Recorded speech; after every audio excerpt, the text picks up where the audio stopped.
आज मला वक्तृत्व स्पर्धेनिमित्त बोलण्याची संधी दिली याबद्दल मी आयोजक, नियोजक व मंडळाचे आभार मानते आणि मी माझ्या वक्तृत्वाला सुरुवात करते.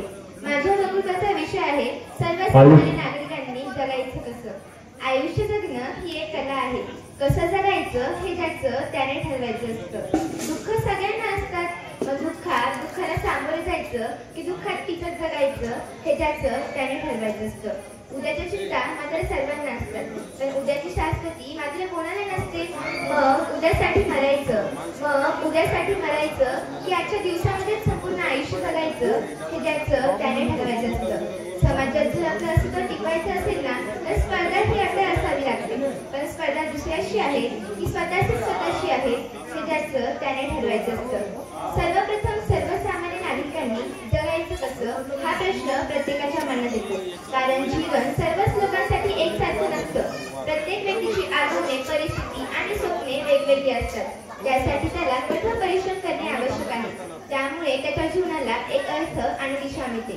सकारात्मक विचार, प्रेम आणि समजूतदारीने माणसाचे जीवन अधिक आनंदी आणि सुखी होऊ शकते. माणसाने जगावं कसं या प्रश्नाचं उत्तर म्हणजे प्रत्येकाने आपल्या आयुष्यात प्रेम, संघर्ष आणि समजूतदारीने जगावे. सर्वसामान्य नागरिकाकडे पैसा कमी असतो. पैशाअभावी त्याला आपली स्वप्न पूर्ण करणे अशक्य असते. सर्वसामान्य नागरिकांनी वाटेवरून चालताना वाटेसारखं वागावं. आपण कितीही सरळ असलो तरी वळणावरून वळावंच लागतं. ज्यांच्यामुळे मला आयुष्यात त्रास झाला तर सर्वांची मी ऋणी आहे, कारण त्यांच्यामुळेच मला कसं जगायचं हे कळलं. चांगली वस्तू, चांगली व्यक्ती, चांगले दिवस यांची किंमत वेळ निघून गेल्यावर समजते. आशा सोडायची नसते, निराश कधी व्हायचं नसतं. अमृत मिळत नाही म्हणून विष कधी प्यायचं नसतं. जर तुमचे डोळे चांगले असतील ना तर तुम्ही या जगाच्या प्रेमात पडाल, पण जर तुमची जीभ गोड असेल ना तर हे जग तुमच्या प्रेमात पडेल. चांगली वस्तू, चांगले दिवस आले की माणसाने जुने दिवस विसरू नये. पाणी धावतं म्हणून त्याला मार्ग सापडतो. त्याचप्रमाणे जो प्रयत्न करतो त्यालाच यशाची, सुखाची आणि आनंदाची वाट सापडते. सर्वसामान्य नागरिकाला नेतृत्वाची निवड करता येत नाही. जिथे पैसे देऊन मते विकत घेऊन नेता निवडले जातो तिथे भ्रष्टाचार होणार नाही तर काय होईल. अशा वेळी सर्वसामान्य नागरिकांनी करायचं काय? शोषण करण्याचा विकास, पोषण करण्याचा ऱ्हास. इकडे सोन्याचा धूर तर इकडे गोरगरिबांच्या घरात चुलीत गौरी नाही. शेतकरी सुरक्षित नाही, शिक्षणाचा बाजार होतो. आता घर घ्या की नीटच्या परीक्षेत केवढा मोठा घोटाळा झाला. अशा वेळी सर्वसामान्य नागरिकांनी करायचं काय? जे काम करण्यासाठी सरकार पगार देते तेच काम करण्यासाठी सर्वसामान्य नागरिकांनी पैसे दिले नाही तर ते काम पूर्ण होतच नाही. तो कागद पुढे सरकतच नाही. तात्पर्य काय हे जीवन कितीही सुंदर असले तरी माणसाची प्रश्नातून सुटकाच नाही. फुलपाखराच्या पंखावरचे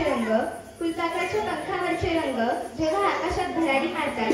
15 दिवसात जीवन कसे जगावे जणू हेच मनुष्याला सांगतात.